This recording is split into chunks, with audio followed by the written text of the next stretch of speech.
Hello, everyone. It's so good to see you. I've missed you for so long, but well, we are back with a blast. Guess what? The topic we're doing today is very technical, but very interesting. It's called acid-base balance.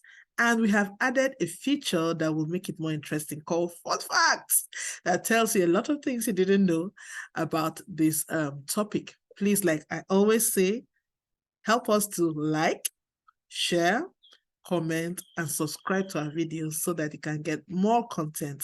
You may not know this video may help somebody else. So please and please do that for me. Thank you so much. Stay tuned. So like I have said, the topic for today is acid-base balance, and it's one of our videos in the basic chemical pathology series. So what do I expect you to be able to gain from watching this video?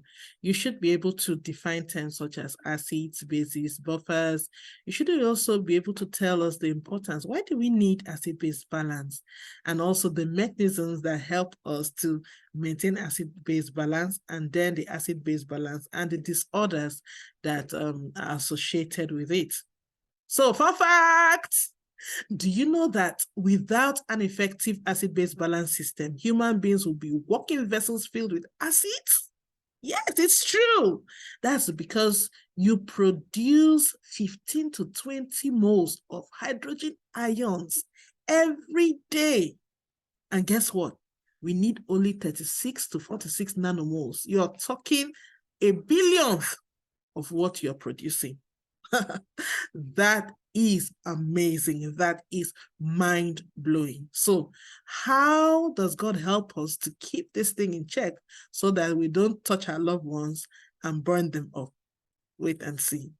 So before we start, there are some definitions that we need to remember. For instance, you need to know what an acid is. So what's an acid? It's actually a substance that can yield hydrogen or hydronium ion when dissolved in water. Or we can say it's a molecule that can release a proton. Or we can say any molecule that can accept a pair of electrons. Another definition I would like you to have at the tip of your fingers is a base. What is a base? A base is a substance that can yield an hydroxyl ion when you dissolve it in water, or it is any molecule or ion that can combine with a proton, or any molecule that can donate a pair of electrons. Another one I would like you to have at the tip of your fingers is a buffer. A buffer is actually a solution, an aqueous solution that can resist significant changes in pH levels when you add a small amount of acid or alkali. It consists of a mixture of weak acid and its salt, or a weak base and its salt. So if it's a weak acid and a salt, it's called an acid buffer. If it's a weak base and a salt, it's called a base buffer. All right. So why do we need acid-base balance? The body produces about 15 to 20 millimoles of hydrogen ions per day. That is much. And the normal concentration, if you check the extracellular fluid, remember our last video on the water compartments, you will find out that the body can only deal with about 36 to 44 nanomoles per liter. That's the normal range, and that is about a billionth of what we produce every day. So if you do have hydrogen ion concentrations that are outside this range, it's not actually good for the body. All right, because many physiological processes occur in the body that are necessary to life. If you do have a change in pH, you may not be able to deliver oxygen to tissues. Your protein structures may change. Remember that proteins have your primary structure, your secondary structure, your tertiary structure, your quaternary structure. Quaternary structure has to do, both the tertiary and quaternary, has to do with a lot of folding, which is very, very dependent on the level of pH that you have in the body fluids. And also a lot of biochemical reactions that take place in the body. Remember that those reactions are pH dependent. They also need enzymes to catalyze them. These enzymes also have their kind of optimum pH. So if you do have drastic changes in pH, we may not be able to complete those biochemical reactions that the body needs to be in equilibrium. So usually the pH of the body is about 7.35 to 7.45. And it is maintained within this range because the hydrogen ion concentration is regulated very, very carefully within a very narrow range. All right. So why are we so bothered with hydrogen ion concentration? No, it's not the only thing that determines acidity. There is you have your bicarbonate out there, but we are concerned with it because when you talk about pH, which is the measure of acidity or alkalinity of a solution, you talk about it in terms of the negative log of hydrogen ion concentration. So, which means that if hydrogen ion concentration increases, your acidity increases. If your hydrogen ion concentration decreases, your pH increases. So that's why we are very, very particular about the hydrogen ion concentration. All right, so if you do have a pH that is below the normal level of normal, you have a condition that is called acidosis. If you have a pH level that is below the normal level of normal, you have what is called alkalosis. So you could see in this diagram that you have the pH of the ECF is maintained within a very narrow range. As I've told you, 7.5 to 3.5.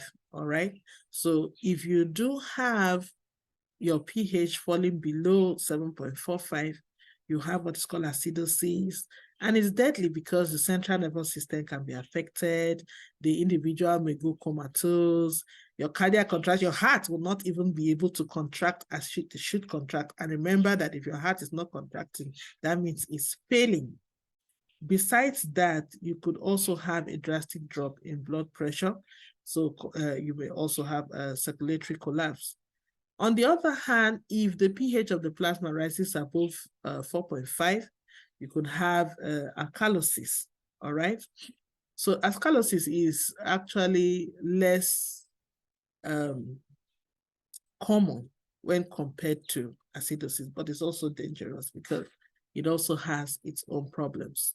So to be able to maintain this the way we see it, we need to have mechanisms, mechanisms that work together to maintain a very tight balance between the concentration of acids and bases in the blood. So what are those mechanisms? We have three major mechanisms. We have the buffer mechanisms or the buffer system. We have the respiratory system. We do have the kidney systems also. All right, so look at this interesting diagram from Pearson's. Okay, you could actually see that all the systems are working together to achieve homeostasis, to achieve acid-base balance. You can see the respiratory system that plays a key role by eliminating carbon dioxide. All right, you can see the buffer systems, that enable short-term regulation of pH, okay? Then you can see this heavy-duty guy called the kidney, all right? They are the most important when it comes to, regulation of acid-base balance because they help to excrete excess hydrogen ions. They also help to reclaim, bicarbonate. So that's heavy duty for you. All right, so why do we have all these acids being produced? You know that tissues kind of like actively, they are breathing, they are metabolizing, they are respirating, a lot of reactions are going forth. And as these reactions are going forth, you find out that carbon dioxide is produced. Carbon dioxide cannot be playing a jigida in our bodies. That will cause real problem. You need to get rid of it immediately. So what does the body do? Usually as the tissues produce it, they put it into the interstitial fluid. Some of it, a very little amount remains dissolved in the interstitial fluid, but most of it, will enter into, the hemoglobin. A lot of reactions will take place, and then they will be gotten rid of. As we go through the lecture, you will see details of this mechanism. So let's look at the buffer system. I don't know if you remember this television in those days. When you put it on, you will see, then there's one small button, you turn it small like this, then you see the picture will stand. Then if you turn it a little bit more, it will slant. Then you have to turn it like this until you get the right setting. Immediately you get it, you just stop. Somebody's like, hey, hold on, don't turn that antenna again. So that is called fine-tuning. Understand? So actually, the buffer system helps us to fine-tune hydrogen ion concentration. It's usually the body's first line of defense when you have changes in hydrogen ion concentration. Usually they consist of a weak acid, such as bicarbonate, and its salt, or you have a conjugate base, all right? Like bicarbonate, if you are talking about the bicarbonate carbonic acid system.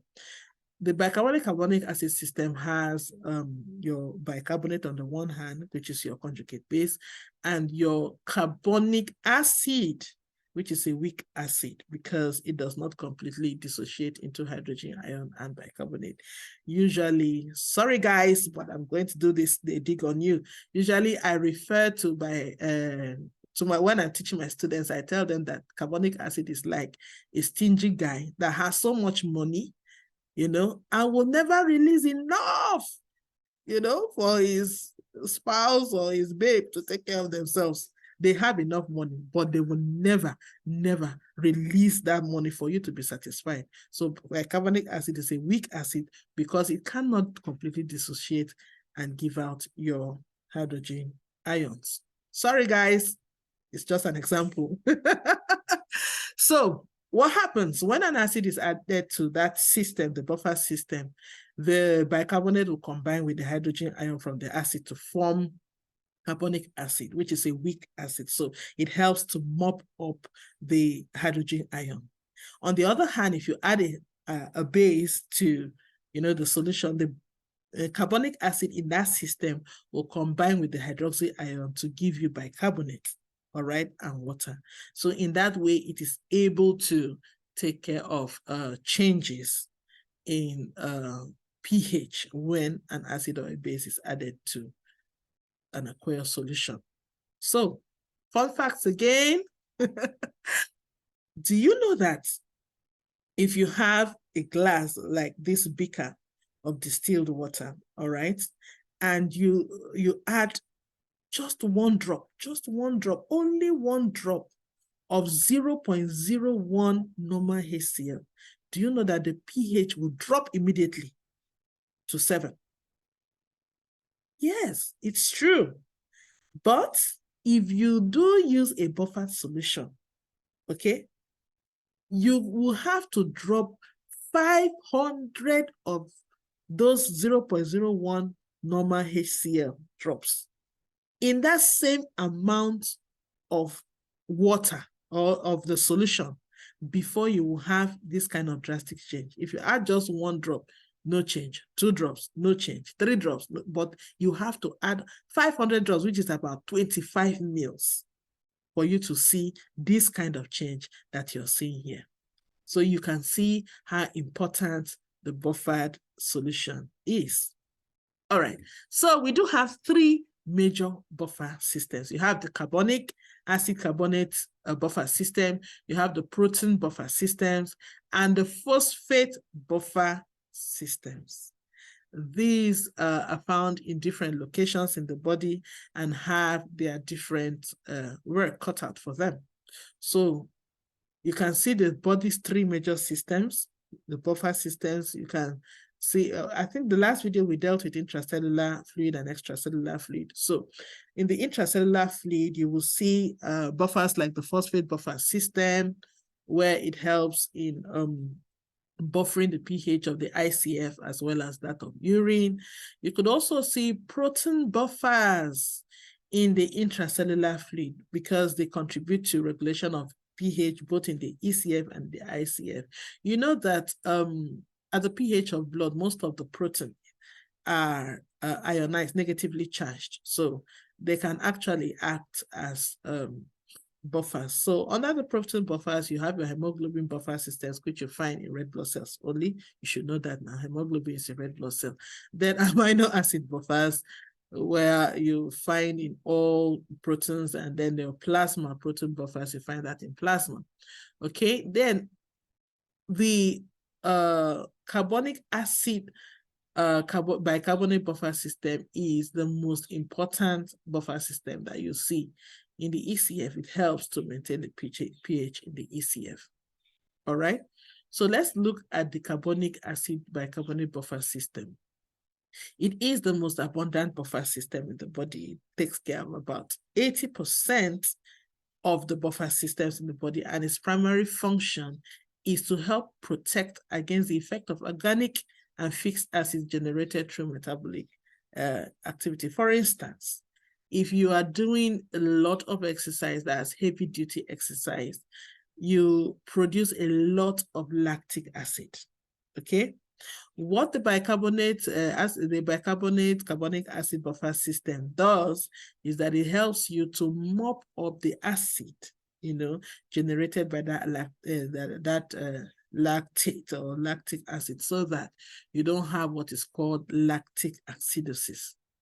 All right.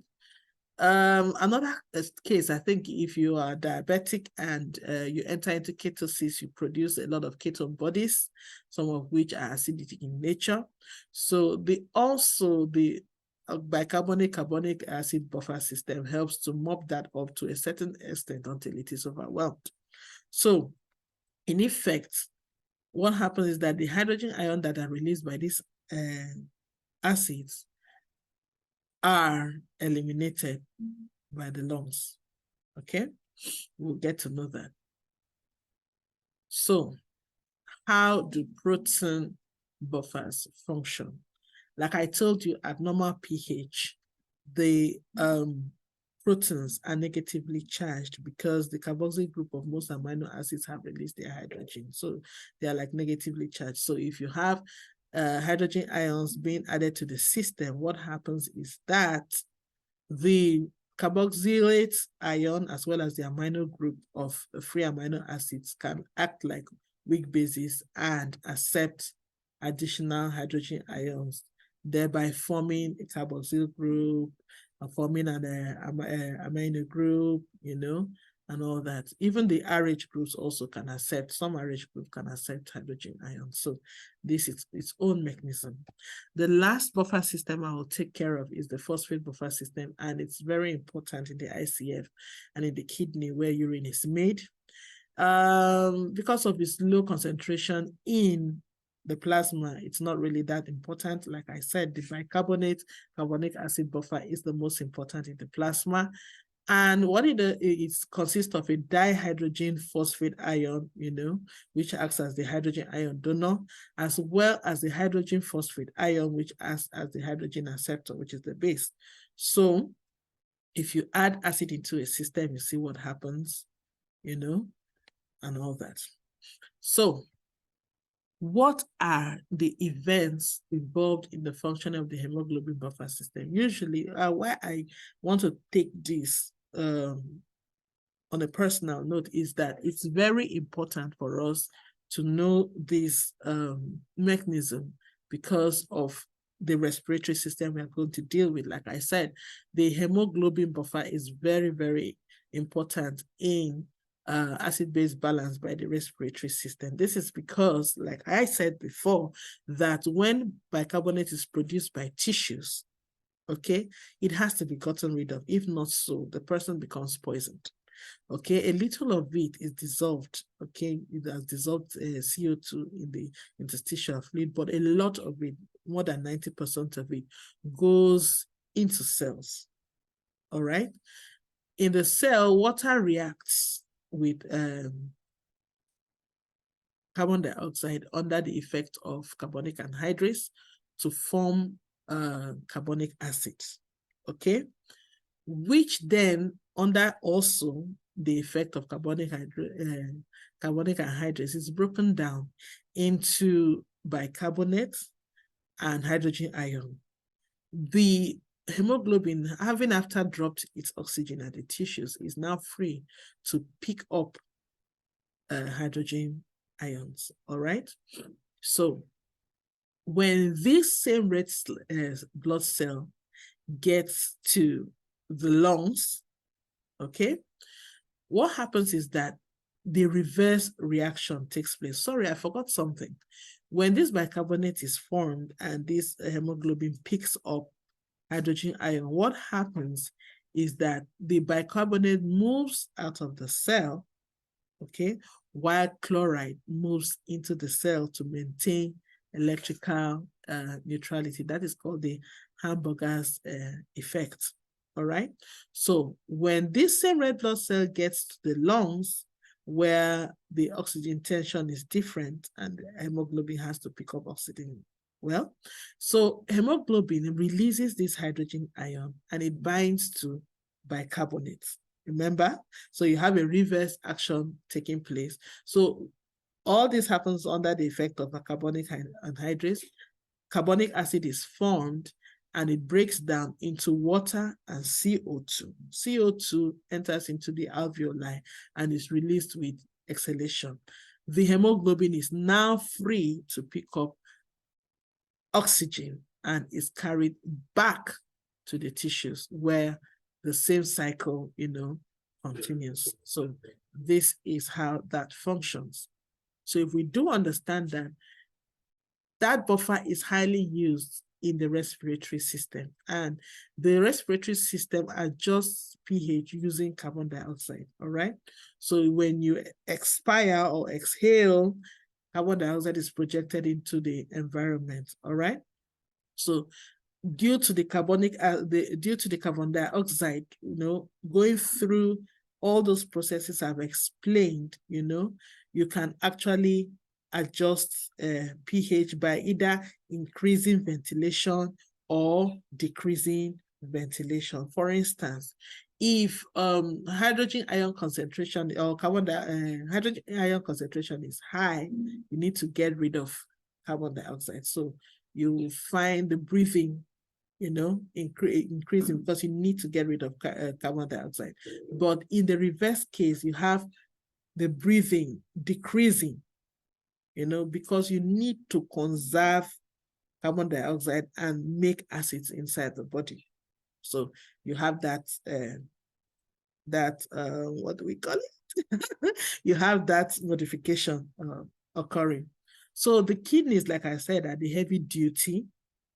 Because they are the heavy duty, their buffering of pH is usually the slowest, but it's usually the surest for maintaining acid-base balance. They help to eliminate hydrogen and reabsorb bicarbonate. They eliminate hydrogen in the urine, reabsorb bicarbonate. That's called bicarbonate reclamation, also within the tubules of the nephron, okay? So it does that by excreting, trying to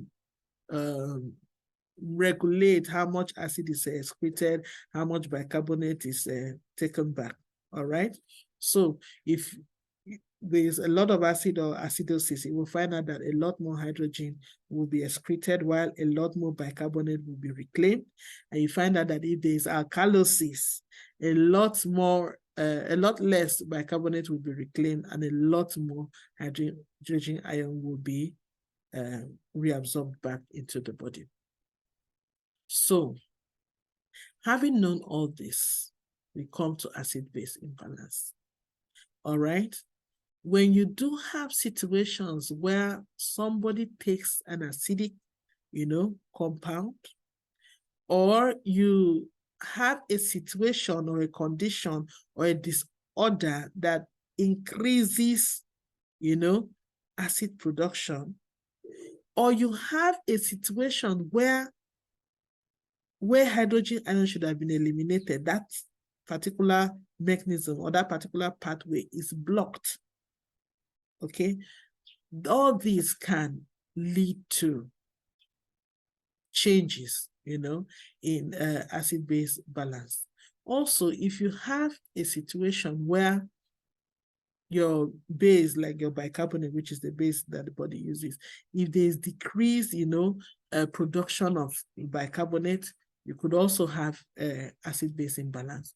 Or if you have a situation like in diarrhea where you are losing a lot of bicarbonate, also that's increased elimination, you would also have an acid-base imbalance. So we are going to look at different types of, acid-base imbalances that we have. Usually the body tries to maintain a ratio of about 1 to 20, so between acids and bases. So once you disturb that ratio, either through a metabolic cause or a respiratory cause or a renal disorder, you are going to have that change in acid-base balance.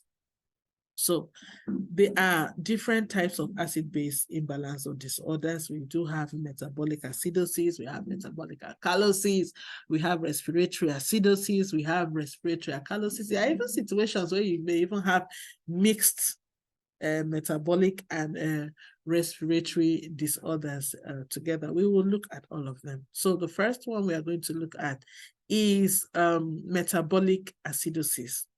Usually, metabolic acidosis is caused by retention of hydrogen ion or loss of bicarbonate. Okay? We said that the kidney helps to get rid of hydrogen ion, but there are situations where instead of getting rid of those hydrogen ions, they are retained in the body. Okay, that can cause metabolic acidosis. Usually, metabolic acidosis is caused by metabolic disorders.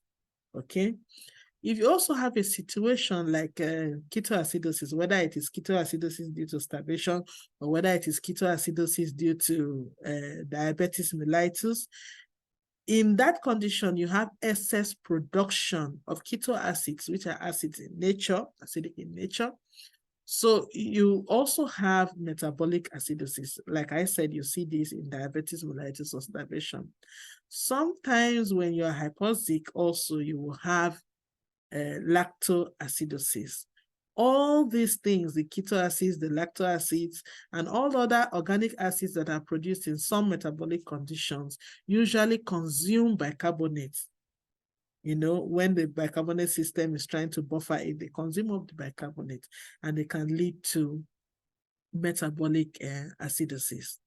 Also, if you do have renal insufficiency, in which case you're not able to excrete hydrogen ion, you're not able to also reclaim bicarbonate, it could result in metabolic acidosis. Then if you do have a situation, that the fluid in the intestine, jejunum and all, duodenum and all that, is very rich in bicarbonate, very, very rich in bicarbonate due to the fluid produced by the pancreas, okay, rich in enzymes, rich also in bicarbonate. So if you do have diarrhea where you are losing fluids that are bicarbonate rich, it could also lead to acidosis. Then acidosis can occur if you do take a substance that is either acidic or when it is broken down, can lead to production of an acid. Things like wood alcohol. Who does that anyway? Who buy beer if you want to drink alcohol? Don't drink methanol. It's very, very poisonous. And then also antifreeze, your ethylene glycol.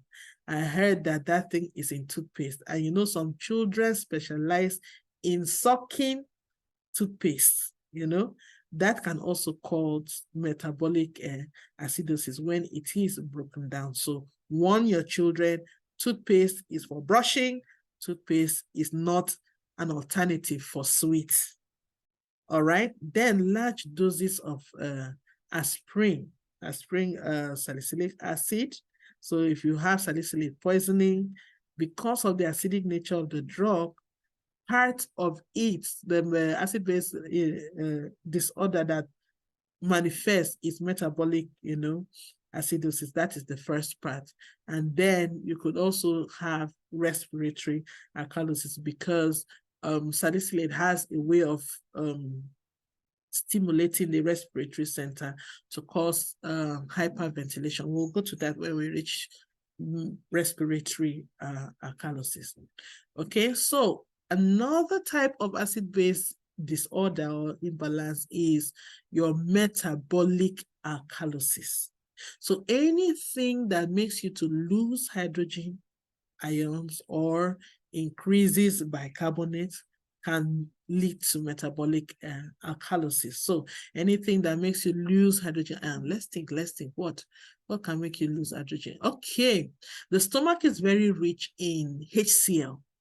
That's the gastric juice we produce is rich in it. In fact, the pH of the gastric juice is about 1 to 2.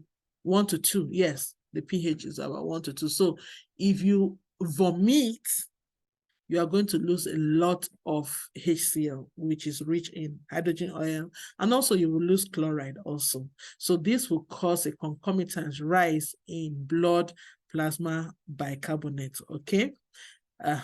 So also, there are some people that use baking soda for, I don't know how to call it, medicinal uses. They use it, I don't know.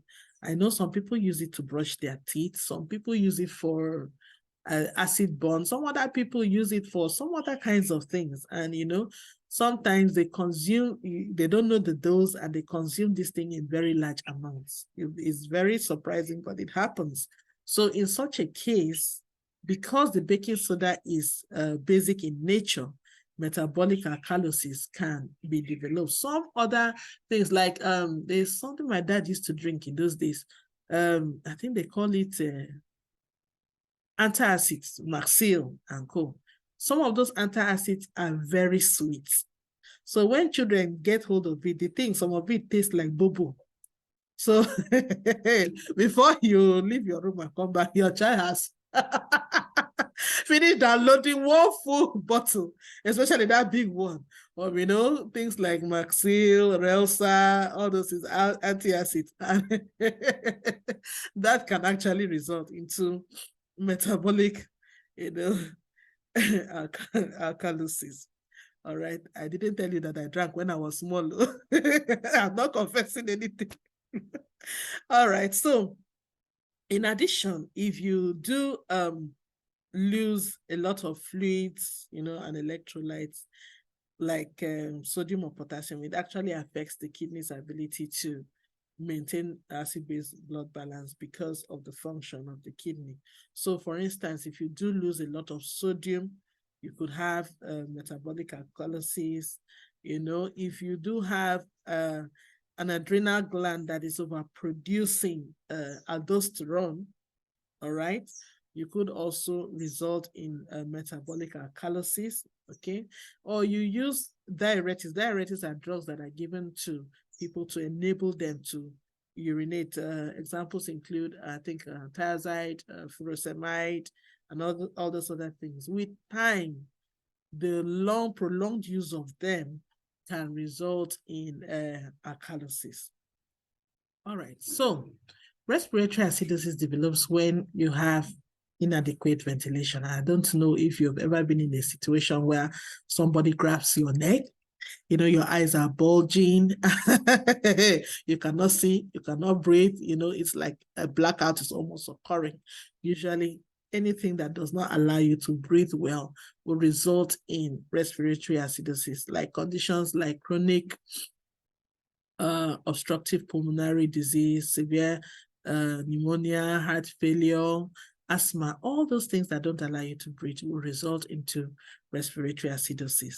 And respiratory acidosis also develop if you have a condition where the brain or the muscles or the nerves do not allow you to breathe properly, do not allow that expansion and contraction of the chest that occurs during breathing. It can cause impaired breathing and also lead to respiratory acidosis then. Some of us that go to parties, we take alcohol on the one hand, we add it with drugs on the other hands, we don't know what we are doing. All these things can lead to respiratory acidosis, there's something that is called combined. Whether you take the narcotics or you take the alcohol or you take the strong dose that induce sleep or you mix it all together and take it, you are going to have respiratory acidosis. So we should be careful what we are doing. Then there are some people that as they sleep, their breath ceases.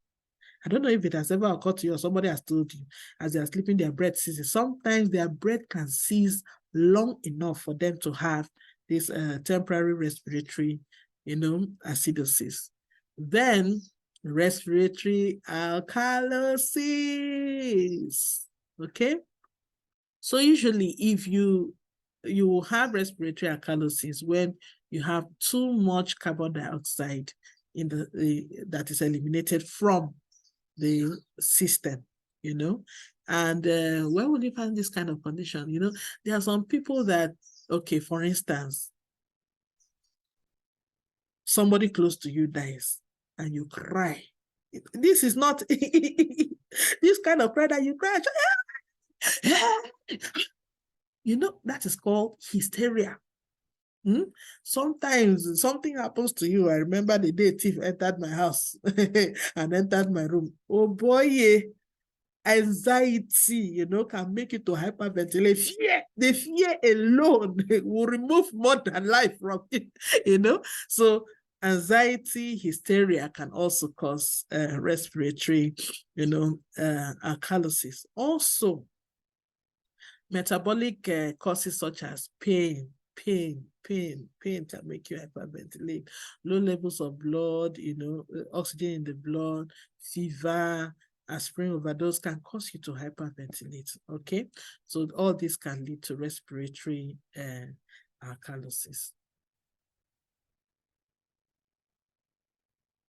All right. So before I leave, I would like to give you an assignment. So I would like you to write me an essay.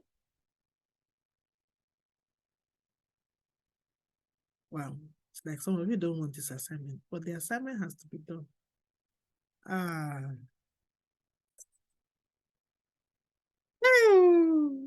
We will do it, whether you like it or not. This assignment will be done. Some people don't want to do this assignment, but we have to do this assignment. Oh, yeah. So, assignment you're going to do for me, whether they don't like it or not, you are going to write an essay on the water, electrolyte, and acid-base balance that is found in the following conditions. Number 1, diarrhea. Number 2, vomiting. Number 3, nasogastric functioning. Number 4, salicylate poisoning. Number 5, congestive heart disease.